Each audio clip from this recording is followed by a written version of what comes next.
together, growing in faith, changing communities.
Nkosi ake uphe ubaba uSihlangu Anton Bili ukuphumula umphumulela wafuthi.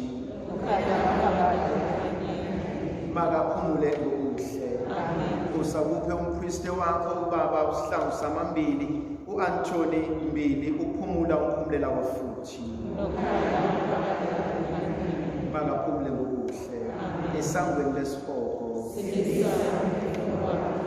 Makaphumule ngokuhle. Esangweni lesihoko. Makaphumule ngokuhle. Ngegama likaYisebele indodana nomoya ocwebileyo. Makadunyiswe uJesu Kristo. Mhlanje thandwa zami ngifisa ukuba sibuke incwadi kaTimotheyu isahluko sesine ivesi ye-12 kuze kube ye-16. 1 Timothy chapter 4 from verse 12 to verse 16. Makungasuki muntu, mangabikho muntu owedelela ubusha bakho ethi usemncane. Kodwa yiba isibonelo kwabakholwayo ngokukhuluma nangokuziphatha nangothando nangokukholwa nempilo emsulwa. Inkonzo yokuqala engifisa ukuba singene kuyona inkonzo yokuziqonda ukuba singobani. Inkonzo yokuyela emseni nasegrasiyeni likaNkulunkulu. Inkonzo yokuvuma ukuba siphila nabantu ongenzeka ukuba abasazi, ongenzeka ukuba abasiqondi, ongenzeka ukuba sebekhohliwe ukuba singobani. Kodwa futhi kungenzeka nami uqobo lwami ukuthi sengimdala, sengikhohliwe ukuthi ngingubani, sengikhohliwe ukuthi ngibizelweni, sengikhohliwe ukuthi uNkulunkulu uhloseni ngempilo yami. Izwi lokuqala engifisa ukuhlala kulona mangabikho umuntu okwedelelayo. Masinabanikezi abantu into abazosithuka ngayo. Mangahlali enkonzweni kaNkulunkulu ngiyenze inkonzo yenjwayelo. Manqonda ukuba ngibizelwe esigabeni sokuba umama owazana noNkulunkulu. Manqonda ukuba ngibizelwe esigabeni sokuba intombazane yomkhuleko. Manqonda ukuba ngibizelwe esigabeni sokuba umama ongalo zakhe zivulekile.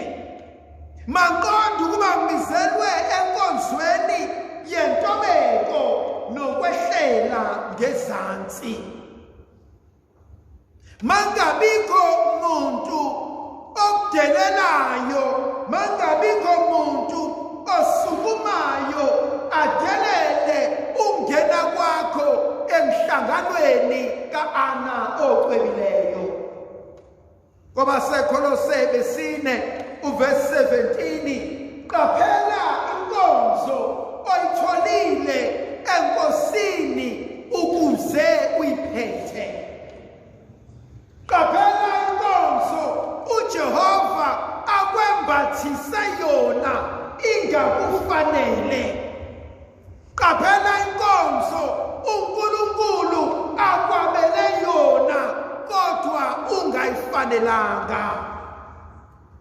Mangabikho umuntu odelela lenkonzo uThixo ayibekayo empilweni yakho. uJoshua woqala athi uMose, bheka ngibeka kuwena lelizwi lokuphila. athi ngehlisela amandla uNkulunkulu anikeze wona ukuze ukwazi ukuhola abantu bakababa ubayise la mina ngihluleke khona ubayisa khona. Deuteronomy 31 verse 8. Ungesabi ngokuba mina nginawe kuso sonke isikhathi. Lucas chapter 18. Simoni, bheka uSathane ufuna ukukuhlunga, ufuna ukuqeda ngawe, bheka uyakulimala, kodwa ungesabi ngokuba sengikukhulekele. Mangafiki umzuzu la abantwana bethu bezosibuka basithuke bathi uqhubekelani nokugqoka le uniform kodwa inhliziyo yakho iyimbi kanjena. Mangafiki isigaba abayeni bethu bezoshuka bethi uqhubekelani nokuyigqoka lento ihlula inkonzo yala ekhaya emshadweni. Inkonzo yokuqala uNkulunkulu asibizela kuyona masingabaniki abantu ithuba lokuba basithuke ngenkonzo esithathile. Bangaze bafika abantu bathi ungangitsheli ngomama bamabhantshi, ungangitsheli ngaloyo mhlangano, akuve bethakatha, akuve benenhliziyo ezimbi, akuve benomona, akuve bengaxoli, akuve belwa, akuve bedaba utshwala, akuve benza ukuthi lokuthi nokuthi. Mhlawumbe inkonzo uNkulunkulu asinika yona inkonzo yokuzihlonipha. Angikwazi ukucela omunye umuntu angihloniphe, mina uqobo lwami ngihluleka ukuzihlonipha. Mhlawumbe inkonzo uNkulunkulu asicela basiyenze isilungo sokulalela ubaba noma umoya wami sewuphakama. Mhlawumbe inkonzo uNkulunkulu anikeza yona inkonzo yokukhuthala nokukhuthaza abantwana bami ukwazana neNkosi uJesu. Point lesibili elingithintayo la uPostoli Paul ekhuluma noTimothewu indodana yakhe uthi yiba yisibonelo kwabakholwayo, yiba isibuko, yiba incwadi efundekayo, yiba umlomo omnandi, yiba umama engikwaziyo ukuhlala naye, yiba umama engikwaziyo ukukhuluma naye, yiba umama ongenekayo, yiba umama okwaziyo ukulalela, yiba umama okwaziyo ukuqonda. Uthi uPostoli Paul asihlolisiseni imimoya.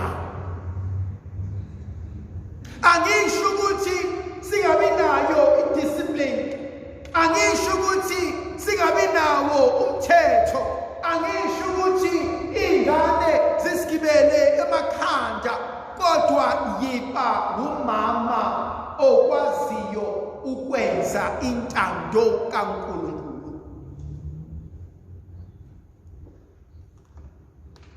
Uma kuzozalwa uSamuel,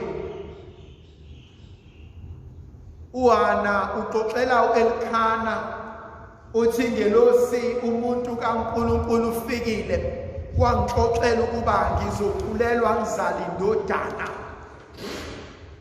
uElkana uthi kuHana ubophinda ungitshele uma efika lo muntu kaNkulunkulu khona ngiyakubuza ukuthi lo mntwana enisipha yena sizomkhulisa kanjani. Baningi abantu abanabantwana kodwa babuyelanga kuJehova bathi Nkosi labo ngiphe bona ufisa bakhulise kanjani. Abanye bethu izulu soluvalelwa abantwana bethu. ngoba sibafundisanga sabakhulisa ngendlela kaNkulunkulu. Kodwa bengizobakhulisa kanjani ngingabuyelanga kumphathiswa womsebenzi? Bengiswele ukuya Jehova ngithi Nkosi sewungiphile bona, kodwa mina ngokwami ngiyahluleka, mina ngokwami angazi ngizobakhulisa kanjani.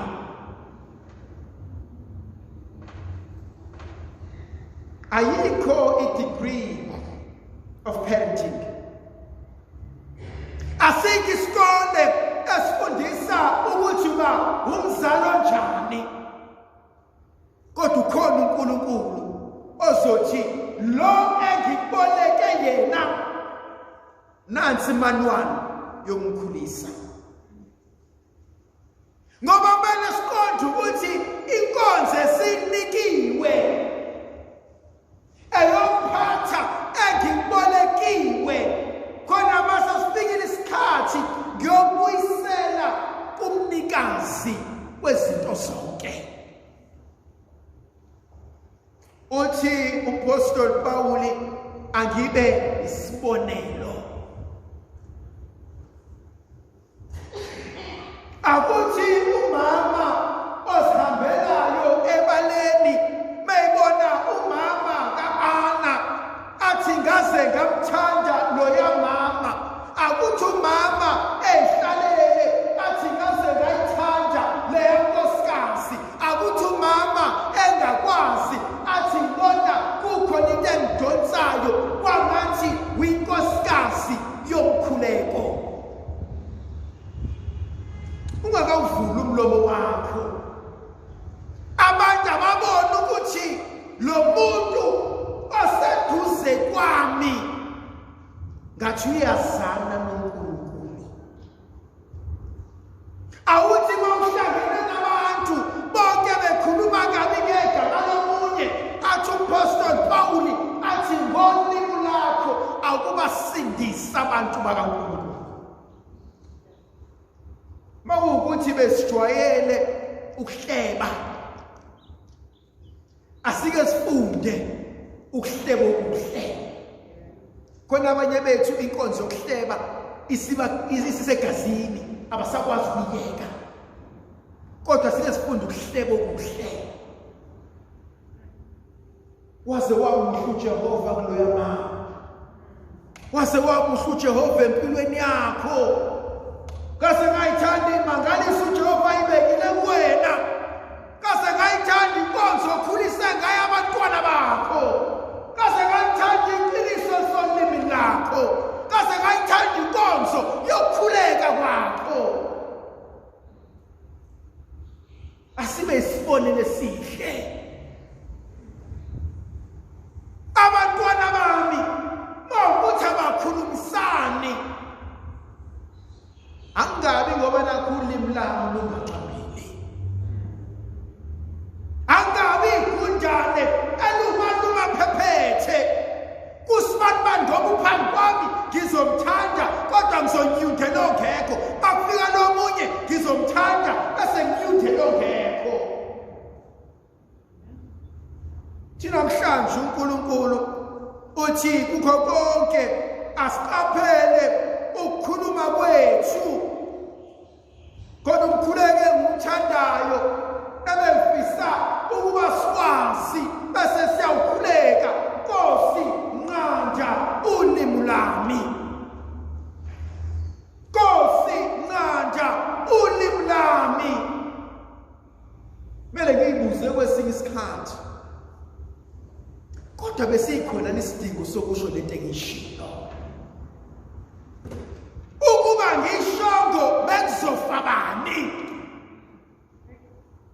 Babhiza abantu sifanani nakho ukuthi sifanani, ukuzwile ukuthi sifanani. Ethi intombi yakagoge bokhetha ukuthula mntana. Athi bothula uzenze isilima noma ungasesona. Hayi mina ngitshelwa, hayi mina ngiyangitshelwa ebantwini, hayi mina ngiyangitshelwa ilandoda, hayi mina ngiyangitshelwa ilabo mama, mina ngiyangitshelwa ilamakhosikazi, mina ngiyayifikela ufuna ukungithobisa. Uma kuwukuthi inkonzo yenyama iyaphakama nemoya iyaphakama lengubo mayingithobise. Khona ezinye izinto ekumele ngithi bengazenza bengayikhuluma kodwa ngoba nakho sengibethe lengubo yamandla angisakwazi ukwenza. Sho njalo ubhala kahle athi umpostoli Pawulo ngisayingane ngangidlo kwabantwana athi manje sengikhulile angisakwazi ukudla. Khona inkulumo engakhulunywa umuntu kuphaqana siyamkele. Khona ihlaya alingenziwa umuntu kuphaqana sihleke. Khona inkulumo engashiwo yikholwa singesiyiswe kodwa singabi nankinga. The same nkulumo ayikwazi ukushiwa umama womhlangano ngoba sothuthumela sithi ma wena sewazi kangcono, ma wena uNkulunkulu usakuvezela ungcono. Uthi namhlanje uPostoli Pawulo uthi nangezenzo zethu, uthi nangezenzo zethu angikwazi ukhetha iphele emasini, angikwazi ukuzwana nalabo mama kodwa labana ngizwana nabo, angikwazi uma kuzoba khona ozohlala eduze kwami mangibuka ngamfuni sengizosuka, angikwazi ngizobeka isikhwama ngithi khona ngimbambele kodwa akekho ozayo ngoba nakho angifuni ukuhlala eduze kalo. Hayi thando zami simdumazi ngocweleyo kuthina. uNkulunkulu unenkonzo afuna ukuyivusa empilweni zethu. Khona inkonzo uNkulunkulu ayishoyo athi uNkulunkulu verse 13 athi uzunakekela ukufunda imibhalo engcwele embuthanweni ushumayele ufundise ngize kufike lapho. Iyangishaya leyo. Kwesinye isikhathi ngiyafisa ukuvakashela omama embuthanweni yabo. Siyayikhuluma indaba engenamsebenzi engasiphilisi. Ezwini likaNkulunkulu siba khona for 5-10 minutes esiqedile. The rest are my minutes, the rest kuthiwa, the rest are my reports. Kanti wani umbuthano mangawona uzokunika amandla ukwazi ukuphila. Kanti yani imvuselelo mingi ngikunika amandla ukwazana nenkosi uJesu. Thina namhlanje uPostoli Pawulo kuTimotheyu athi nakekela ukufunda imibhalo engcwele embuthanweni. Athi hlalana enkosini, athi hlalana ezwini elingamandla, athi ubhala kahle, athi ngamadoda asiqondisayo endleleni. Uma singasaya ezwini likaNkulunkulu soyakubani? Masikasezwe izwi likaJehova athi ubhala kahle, athi lisikemba, athi uqalule ngothi zonke kanti soyakubani? Athi ubhala kahle athi isizwe sikaNkulunkulu siyaduka, athi ngoba siswele ukwazi. Hebrews chapter 12 verse 12 athi bheka sihaqwe isixuku sofakazi. Sihaqwe isixuku sofakazi abazobuza ukuthi sambeka kanjani. Khona izalukwazi kade zalala ayizothi ngiyayazi le-uniform, ngiyawazi komhlangano kodwa izinto esenikhuluma ngazo angizazi. Athi inkambo esenihamba ngiyazi, athi indlela esenenza ngayo ihlukile nethu. Hayi thandwa zami, uNkulunkulu angasilahli ngelinye ilanga. Hayi ebukeni kwethu. Hayi isikhathi mase siba mpunga bese silahlekela iqiniso. Singamshiya uJehova sebonakala. Khona inkonzo engithintayo uNkulunkulu ayibekayo. Verse 14 athi umasidembeseli isiphiwo somoya ocwebileyo naso owanikezwa sona ngamazwi nokubekwa kwezandla. Nkosi uJesu baningi abantu abangena emhlanganweni kanti isandla sikaNkulunkulu kade sabathinta. Baningi abantu abangena emhlanganweni uNkulunkulu kade awenza umsebenzi empilweni zabo. Kodwa bangena emhlanganweni bahlala abantu.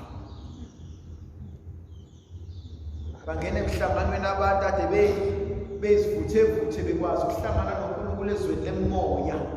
Bangena emhlanganweni babanda. Bangena emhlanganweni babe oPawuli.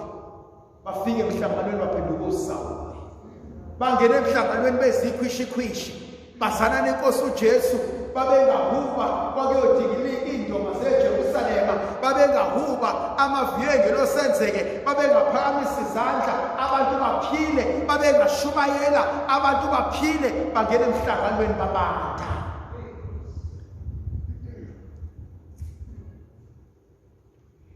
Siyababulala abantu ngemhlangano nemithetho engasebenzi. Ngiyangithi mangikhuluma nomngane wami uFathi uSikhosana sithi uyazi uyakwazi ukungena emiseni elingcono uphume nje ngokunjalo. Uyakwazi umuntu ungena emhlanganweni aphenduka ngomuntu phaka. Kodwa umsekelisi engivama ukusho nangu logwaja yabaleka logwaja balekela izinja besiyabuka ucaba uhleke ithi wena logwaja wayigwale ngaka sawubalekelani na athi ngibalekela izinja ahleka adini logwaja ebesethu logwaja weqhamu waluka kangaka kodwa uhlezi usemanzini athi omunye mangisemanzini angile ukuyogeza ngiyocasha. Khona bangena emhlanganweni khona masengifile ngiyofuna ukugcoba lengubo khona bangena emhlanganweni khona amakhosikazi ayeduza egijima edansa egijima ebhiyosa phekwethula lami khona bawenza umhlangano wabo masingcubisane bathi ngimbonile mama uSibangani ngwabonile ama-ana abekhwishizela angibona themba ukuthi nami ngifuna masengifile ningcobe kanje abantu abami ngizokwenze njani kwathiwa ngena emhlanganweni mama. Umhlangano kaNkulunkulu bekumhlangano wokuphilisa umhlangano wokufa. Bese kuba khona le nkonzo ezingenelayo emhlanganweni. Ngiyangitshela uma fika izolo mina wazi kade ngimdala ngomntana emhlanganweni mina sengaqhelesha ukuqhela emhlanganweni ngimdala umntana emhlanganweni kade ngathi ungasiteleli isipho sikaNkulunkulu. Wethu basami khona abanye bethu labangeke bawuqede 2 years emhlanganweni. Khona abanye bethu abazongena esigabeni seziphambano ke bafike kumedali. uNkulunkulu bengakubizi ukuthi uzohlala emhlanganweni, uNkulunkulu bekubizela ukuzosebenza emhlanganweni. Khona insizwe sagcotshwa nayo uFather Raymond Gomese akawuqedanga 3 months engumpriest waduka lemoto washona. Wasaqedile uJehova umsebenzi.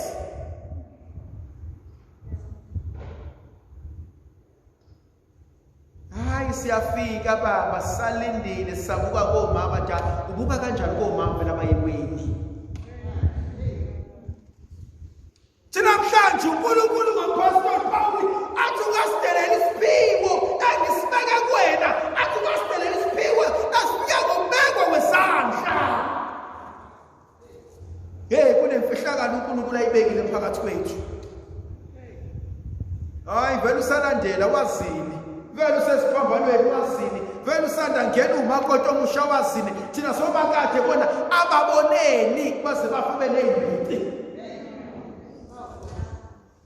bekumele simthembe uNkulunkulu bekumele sithi khuluma Nkosi noma inhliziyo yami ingafuni ukulalela siswele inkonzo yabantu abakwazi ukuthi khona into eqashiwe la khona into engiyibonayo la yabe siswele inkonzo yokuthi awusondeze lo khona into ekhona kulomuntu besiswele inkonzo besidinga abantu abane-spiritual insight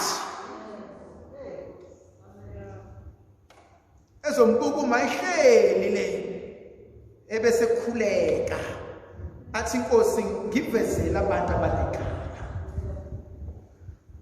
athi mntanami angazi yini uNkulunkulu into ayicashisile kuwena. Kodwa ingilosi yami lokhu intshile khona imfihlakalelile. Yazi besidinga inkonzo yokutetisa. Nayibona inkonzo yokutetisa. Inkonzo yokutetisa kuyona inkonzo yokuthi ngizokwenza konke kodwa inkonzo yami ukuthi nasi izandla ngikhiphela umntwana ngizombamba. Athi omunye ngiyesaba, athi omunye khuleka, athi dedela umntwana ngizombamba ngeke kwenzeka lutho. Abayibridge umntwana kube khona amakhosikazi omsebenzi wawo. Ukhulekela izinto ekaNkulunkulu emhlanganweni. Yazi besibadinga omama omsebenzi wabo kuphela athi inkosi sicela sivezele iziphe khona ngomhlangano. Athi lo munye dedela umntwana ngizombamba. Mayibridge akhuleka amakhosikazi onkalo zawo siboshiwe. Ukuthi lo muntu esomtetisa lengane ezala ningawubulala umhlangano. Abanye bethu because abashona abantwana abashonela eziswini because abantu abangaphandle banomona wokutetisa. Awuthi abasibona isipho, awuthi ababona amandla, kodwa inkinga kufike ngesikhathi esirongi nabantu abarongi baku-leadership.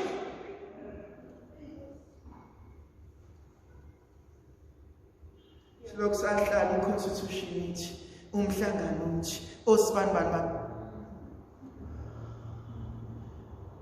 leli banzi konze sibizelwe kuyona ukuthi uthini Jehova.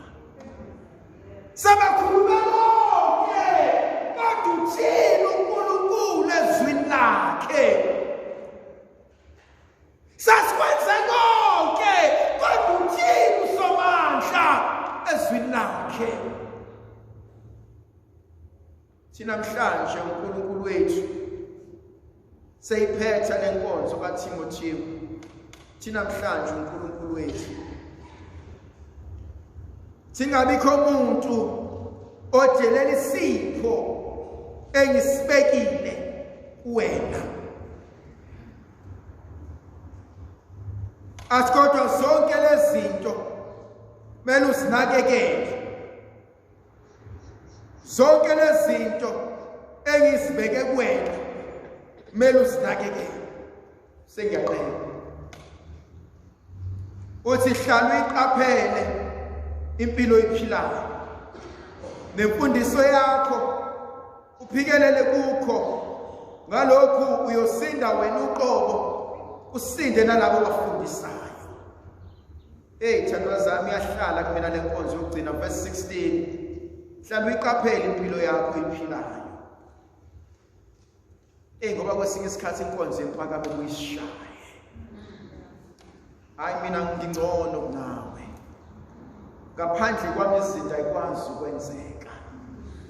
Bengiswele inkonzo athi ubhala kahle encwadini kaJakobe isahluko sesihlanu athi ithobeni esandleni somusa sikaNkulunkulu khona ngesikhathi sifanele yabo ngiphakamisa. Yazi bengiswele inkonzo eshiwo uJohannes ngelinye ilanga athi manginciphe mina Nkosi phakame. Athi sengikwenze konke. Athi kodwa ngikwazi ukusho ukuthi inkosi kakade bekumele ngikwenze ngoba ngisikhosikazi sakho. So njalo uMaria ethandwa zami evangelini likaLukas chapter 1 athi bheka ngincekazi yenkosi. Athi akwenzeke kimi njengezwi lakho.